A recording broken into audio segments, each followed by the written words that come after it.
ಸ್ನೇಹಿತರೆ ನಮಸ್ಕಾರ. ಇವತ್ತು ಅರ್ಲಿ ಮಾರ್ನಿಂಗ್ ಕರೆಕ್ಷನ್ ಮೋಡಲ್ಲಿದ್ದಂಥ ಭಾರತದ ಸ್ಟಾಕ್ ಮಾರ್ಕೆಟ್ ದಿಢೀರ್ ಅಂತ ಪಾಸಿಟಿವ್ ಕಡೆ ಟರ್ನ್ ಆಯಿತು. ನಿಫ್ಟಿ 150 ಪಾಯಿಂಟ್ ಪ್ಲಸ್ಸಲ್ಲಿ ಟ್ರೇಡ್ ಆಗಿ 26,000 ಲೆವೆಲ್ಗೆ ಬಂದು ಟ್ರೇಡ್ ಆಗ್ತಿದೆ.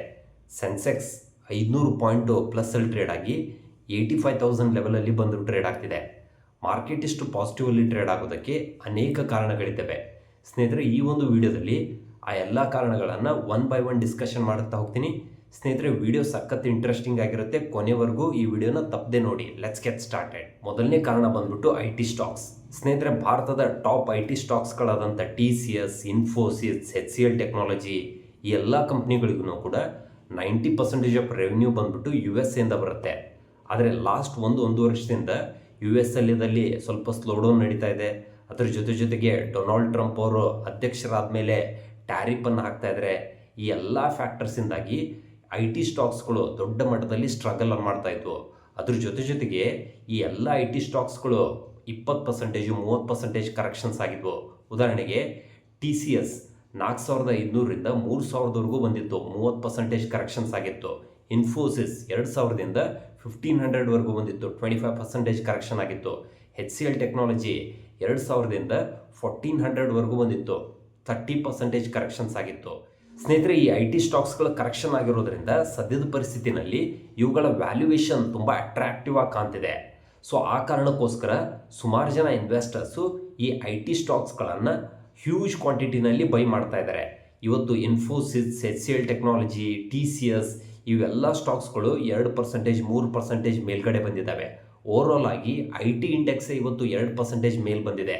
ಮಾರ್ಕೆಟ್ ಮೇಲ್ಗಡೆ ಬರೋದಕ್ಕೆ ಇವತ್ತು ಐ.ಟಿ. ಸ್ಟಾಕ್ಸ್ಗಳು ದೊಡ್ಡ ಮಟ್ಟದಲ್ಲಿ ಸಪೋರ್ಟ್ ಮಾಡಿದ್ದಾವೆ. ಎರಡನೇ ಪಾಯಿಂಟ್ ಬಂದ್ಬಿಟ್ಟು trade deal between India and US. ಸ್ನೇಹಿತರೆ, ಡೊನಾಲ್ಡ್ ಟ್ರಂಪ್ ಅವರು ಅಮೆರಿಕದ ಅಧ್ಯಕ್ಷರಾದ ಮೇಲೆ ಭಾರತ ಮತ್ತು ಅಮೆರಿಕದ ನಡುವಿನ ಸಂಬಂಧ ಕಂಟಿನ್ಯೂ ಆಗಿ ಹದಗೆಡ್ತಾ ಹೋಗ್ತಾ ಇತ್ತು.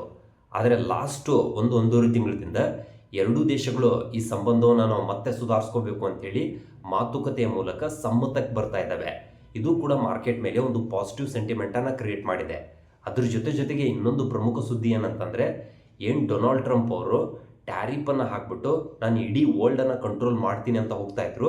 ಈ ಟ್ಯಾರಿಫ್ಗೆ ಅಮೆರಿಕದಲ್ಲಿರುವ ಸುಪ್ರೀಂ ಕೋರ್ಟ್ ದೊಡ್ಡ ಮಟ್ಟದ ತಡೆಯನ್ನು ಕೊಟ್ಟಿದೆ.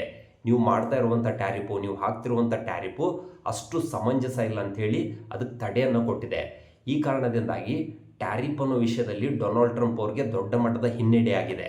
ಇದು ಕೂಡ ಮಾರ್ಕೆಟ್ ಮೇಲೆ ಒಂದು ಪಾಸಿಟಿವ್ ಸೆಂಟಿಮೆಂಟನ್ನು ಕ್ರಿಯೇಟ್ ಮಾಡೋ ಚಾನ್ಸಸ್ ಜಾಸ್ತಿ ಇದೆ.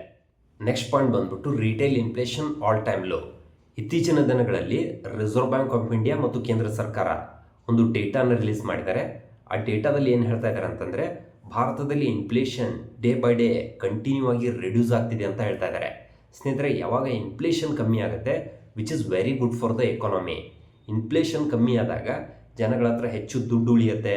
ಉಳಿದಿರುವಂಥ ದುಡ್ಡನ್ನು ಜನ ಹೆಚ್ಚು ಸ್ಪೆಂಡ್ ಮಾಡ್ತಾರೆ. ಹೆಚ್ಚು ಸ್ಪೆಂಡ್ ಮಾಡಿದಾಗ ಆರ್ಥಿಕ ಚಟುವಟಿಕೆಗಳು ಗರಿಗೆದರ್ತವೆ. ಇದು ಕೂಡ ಮಾರ್ಕೆಟ್ ಮೇಲೆ ಒಂದು ಪಾಸಿಟಿವ್ ಇಂಪ್ಯಾಕ್ಟನ್ನು ಕ್ರಿಯೇಟ್ ಮಾಡೋ ಚಾನ್ಸಸ್ ಜಾಸ್ತಿ ಇದೆ. ನೆಕ್ಸ್ಟ್ ಪಾಯಿಂಟ್ ಬಂದ್ಬಿಟ್ಟು ಸ್ಟ್ರಾಂಗ್ ಗೌರ್ಮೆಂಟ್ ಪಾಲಿಸೀಸ್. ಸ್ನೇಹಿತರೆ, ಯಾವುದೇ ಒಂದು ದೇಶ ಡೆವಲಪ್ಮೆಂಟ್ ಆಗಬೇಕು ಅಂತಂದರೆ ಸರ್ಕಾರ ಮೇಜರ್ ಆಗಿ 2 ವಿಷಯಗಳ ಮೇಲೆ ಹೆಚ್ಚು ಗಮನವನ್ನು ಕೊಡಬೇಕಾಗತ್ತೆ. ಒಂದು ಬಂದ್ಬಿಟ್ಟು ಇನ್ಫ್ರಾಸ್ಟ್ರಕ್ಚರ್ಸ್ ಡೆವಲಪ್ಮೆಂಟ್, ಮೂಲಭೂತ ಸೌಕರ್ಯಗಳು, road, railway station, airport, bridge ಇವುಗಳನ್ನು ನಾವು ಎಷ್ಟು ಡೆವಲಪ್ಮೆಂಟ್ ಮಾಡ್ತೀವಿ ಅಷ್ಟು ದೇಶ ಆರ್ಥಿಕವಾಗಿ ಡೆವಲಪ್ಮೆಂಟ್ ಆಗುತ್ತೆ. ಕಳೆದ 10 ವರ್ಷಗಳಿಂದ ಕೇಂದ್ರ ಸರ್ಕಾರ ಅಗ್ರೆಸಿವ್ ಆಗಿ ಇದರ ಮೇಲೆ ಹೆಚ್ಚು ಫೋಕಸ್ ಮಾಡ್ತಾ ಇತ್ತು, ಡೆವಲಪ್ಮೆಂಟ್ ಮಾಡ್ತಾ ಇತ್ತು. ಅದಾದಮೇಲೆ ಭಾರತದಲ್ಲಿ ಕನ್ಸಂಪ್ಷನ್ ಸ್ವಲ್ಪ ಸ್ಲೋಡೌನ್ ಆಗ್ತಿತ್ತು. ಈ ಕನ್ಸಂಪ್ಷನ್ನ ಮತ್ತೆ ಪಿಕಪ್ ಮಾಡೋದಕ್ಕೆ ಕೇಂದ್ರ ಸರ್ಕಾರ ಏನು ಮಾಡ್ತು ಅಂತಂದರೆ 12 ಲಕ್ಷದವರೆಗೂ ಟ್ಯಾಕ್ಸ್ ಎಕ್ಸೆಂಪ್ಷನ್ ಕೊಡ್ತು, GST ರೇಟ್ಗಳನ್ನು ರಿಡ್ಯೂಸ್ ಮಾಡ್ತು. ಈ ಎಲ್ಲ ಫ್ಯಾಕ್ಟರ್ಸ್ಗಳಿಂದಾಗಿ ಭಾರತದಲ್ಲಿ ಮತ್ತೆ ಕನ್ಸಂಪ್ಷನ್ ಪಿಕಪ್ ಆಗ್ತಿದೆ. ಲಾಸ್ಟ್ ದೀಪಾವಳಿನಲ್ಲಿ ಭಾರತದಲ್ಲಿ ಅತಿ ಹೆಚ್ಚು ಸೇಲ್ಸ್ ಆಯಿತು. Especially in automobile industry, bike, ಕಾರ್ಗಳು ಅತಿ ಹೆಚ್ಚು ಸೇಲ್ ಆದವು. ಕನ್ಸ್ಯೂಮರ್ ಎಲೆಕ್ಟ್ರಾನಿಕ್ಸ್, ಮನೆಯಲ್ಲಿ ಯೂಸ್ ಮಾಡುವಂಥ ಫ್ರಿಡ್ಜ್, ವಾಷಿಂಗ್ ಮೆಷಿನ್ ಇವೆಲ್ಲವೂ ಕೂಡ ದೀಪಾವಳಿ ಸಂದರ್ಭದಲ್ಲಿ ದೊಡ್ಡ ಮಟ್ಟದಲ್ಲಿ ಸೇಲ್ಸ್ ಆಯಿತು. ಇದು ಕೂಡ ಮಾರ್ಕೆಟ್ ಮೇಲೆ ಒಂದು ಪಾಸಿಟಿವ್ ಇಂಪ್ಯಾಕ್ಟನ್ನು ಕ್ರಿಯೇಟ್ ಮಾಡೋ ಚಾನ್ಸಸ್ ಇದೆ. ನೆಕ್ಸ್ಟ್ ಪಾಯಿಂಟ್ ಬಂದ್ಬಿಟ್ಟು ಸ್ಟ್ರಾಂಗ್ SIP ಇನ್ಫ್ಲೋ. ಸ್ನೇಹಿತರೆ, ಮುಂಚೆ ಭಾರತ ಸ್ಟಾಕ್ ಮಾರ್ಕೆಟ್ನಲ್ಲಿ ಏನಾಗ್ತಿತ್ತು ಅಂತಂದರೆ ಫಾರಿನ್ ಪೋರ್ಟ್ಫೋಲಿಯೋ ಇನ್ವೆಸ್ಟರ್ಸು ಮೇಜರ್ ರೋಲನ್ನು ಪ್ಲೇ ಮಾಡ್ತಾಯಿದ್ರು. ಯಾವಾಗ ಅವರು ಬೈ ಮಾಡ್ತಾ ಇದ್ರಲ್ಲ, ಅವಾಗ ನಮ್ಮ ಸ್ಟಾಕ್ ಮಾರ್ಕೆಟ್ ಮೇಲ್ಗಡೆ ಹೋಗ್ತಾ ಇತ್ತು. ಯಾವಾಗ ಅವರು ಸೆಲ್ ಮಾಡ್ತಾಯಿದ್ರು, ನಮ್ಮ ಮಾರ್ಕೆಟ್ ಕೆಳಗಡೆ ಬರ್ತಾ ಇತ್ತು. ಕಂಪ್ಲೀಟಾಗಿ ಭಾರತದ ಸ್ಟಾಕ್ ಮಾರ್ಕೆಟ್ ಒಂಥರ ಅವ್ರ ಕಂಟ್ರೋಲ್ ಇರ್ತಿತ್ತು. ಆದರೆ ಇವಾಗ ನಿಧಾನವಾಗಿ ಪರಿಸ್ಥಿತಿ ಬದಲಾಗ್ತಿದೆ. ಕಾರಣ ಏನಂತಂದರೆ ನಮ್ಮ ಸ್ಟಾಕ್ ಮಾರ್ಕೆಟ್ನಲ್ಲಿ ಭಾರತೀಯರಾದಂಥ ನಾವು ರಿಟೇಲ್ ಇನ್ವೆಸ್ಟರ್ಸ್ ನೀವು ಎಲ್ಲರೂ ಸ್ಟಾಕ್ ಮಾರ್ಕೆಟ್ನಲ್ಲಿ SIP ಮೂಲಕ ಅಗ್ರೆಸಿವ್ ಆಗಿ ಇನ್ವೆಸ್ಟ್ಮೆಂಟ್ ಮಾಡ್ತಾ ಇದ್ದೀವಿ. ಸ್ನೇಹಿತರೆ, ಇಲ್ಲಿ ಇನ್ನೊಂದು ಖುಷಿಯ ವಿಚಾರ ಏನಂತಂದ್ರೆ, ಮುಂಚೆ ನಮ್ಮ ದೇಶದಲ್ಲಿ ಸ್ಟಾಕ್ ಮಾರ್ಕೆಟ್ ಕರೆಕ್ಷನ್ಸ್ ಆಗ್ತಿದ್ರೆ ಜನ ಹೆದರ್ಬಿಟ್ಟು ಸ್ಟಾಕ್ ಮಾರ್ಕೆಟ್ ಇಂದ ಎಕ್ಸಿಟ್ ಆಗ್ತಿದ್ರು. ಆದರೆ ಇವತ್ತು ಪರಿಸ್ಥಿತಿ ಕಂಪ್ಲೀಟ್ ಆಗಿ ಬದಲಾಗಿದೆ. ಇವತ್ತು ಕರೆಕ್ಷನ್ಸ್ ಆಗ್ತಿದ್ರೆ ಜನ ಮತ್ತಷ್ಟು ಬೈ ಮಾಡ್ತಾ ಇದ್ದಾರೆ, ಆಡ್ ಆನ್ ಮಾಡ್ತಾ ಇದ್ದಾರೆ. ಇದು ಮಾರ್ಕೆಟ್ಗೆ ಒಂದು ದೊಡ್ಡ ಸಪೋರ್ಟ್ ಕೊಡ್ತಾ ಇದೆ. ಸ್ನೇಹಿತರೆ, ಇನ್ನು ನಿಫ್ಟಿಯ ಟೆಕ್ನಿಕಲ್ ಲೆವೆಲ್ಸ್ಗಳನ್ನು ನೋಡೋದಾದ್ರೆ, ಲಾಸ್ಟ್ ಒಂದು ವಾರದಿಂದ ಮಾರ್ಕೆಟ್ ಬಂದ್ಬಿಟ್ಟು ತುಂಬಾ ಪಾಸಿಟಿವ್ ಅಲ್ಲಿ ಟ್ರೇಡ್ ಆಗ್ತಿದೆ. 25,500 ಲೆವೆಲ್ ಅಲ್ಲಿ ಮಾರ್ಕೆಟ್ ಒಂದು ಸ್ಟ್ರಾಂಗ್ ಸಪೋರ್ಟ್ ತಗೊಂಡ್ಬಿಟ್ಟು ಕಂಟಿನ್ಯೂ ಆಗಿ ಮೇಲೆ ಹೋಗ್ತಾ ಇದೆ. ಸದ್ಯಕ್ಕೆ ಮಾರ್ಕೆಟ್ ಬಂದ್ಬಿಟ್ಟು ನಿಫ್ಟಿ ಬಂದ್ಬಿಟ್ಟು 26,000 ಲೆವೆಲ್ ಅಲ್ಲಿ ಬಂದು ಟ್ರೇಡ್ ಆಗ್ತಿದೆ. ಈ 26,000 ಲೆವೆಲ್ ಒಂದು ಸ್ಟ್ರಾಂಗ್ ರೆಸಿಸ್ಟೆನ್ಸ್ ಝೋನ್ ಆಗಿ ಆಕ್ಟ್ ಆಗ್ತಿದೆ. ಸ್ವಲ್ಪ ದಿನದಿಂದ ಮಾರ್ಕೆಟ್ ಈ 26,000 ಲೆವೆಲ್ ಅಲ್ಲಿ ಬ್ರೇಕ್ ಡೌನ್ ಆಗಿ ಕೆಳಗಡೆ ಬಂದಿತ್ತು. ಕೆಳಗಡೆ ಬಂದಂತ ಮಾರ್ಕೆಟ್ 25,500 ಲೆವೆಲ್ ವರೆಗೂ ಬಂದಿತ್ತು. ಇಲ್ಲಿ ಮಾರ್ಕೆಟ್ ಮತ್ತೆ ಸ್ಟ್ರಾಂಗ್ ಸಪೋರ್ಟ್ ತಗೊಂಡ್ಬಿಟ್ಟು ಇವಾಗ ಮೇಲೆ ಹೋಗಿದೆ. ಈ ಲೆವೆಲ್ ಅಲ್ಲಿ ಮತ್ತೆ ಮಾರ್ಕೆಟ್ ಬಂದು ಟ್ರೇಡ್ ಆಗ್ತಿದೆ. ಒಂದು ವೇಳೆ ಮಾರ್ಕೆಟ್ ಏನಾದ್ರೂ ಈ ಲೆವೆಲ್ ಅನ್ನ ಬ್ರೇಕ್ ಮಾಡಿ ಮೇಲ್ಗಡೆ ಏನಾದ್ರೂ ಸಸ್ಟೈನ್ ಆಯ್ತು ಅಂತಂದ್ರೆ we can expect some more upside momentum in the market 26,500 ವರೆಗೂ ಹೋಗೋ ಚಾನ್ಸಸ್ ಇದೆ. ಒಂದು ವೇಳೆ ಮಾರ್ಕೆಟ್ ಇಲ್ಲಿ ಸಸ್ಟೈನ್ ಆಗಿಲ್ಲ, ಕೆಳಗಡೆ ಬರಕ್ ಸ್ಟಾರ್ಟ್ ಆಯ್ತು ಅಂತಂದ್ರೆ ಫಸ್ಟ್ ಸಪೋರ್ಟ್ ಝೋನ್ ಬಂದ್ಬಿಟ್ಟು 25,700 ಲೆವೆಲ್ ಅಲ್ಲಿ ಒಂದು ಸ್ಟ್ರಾಂಗ್ ಸಪೋರ್ಟ್ ಇದೆ.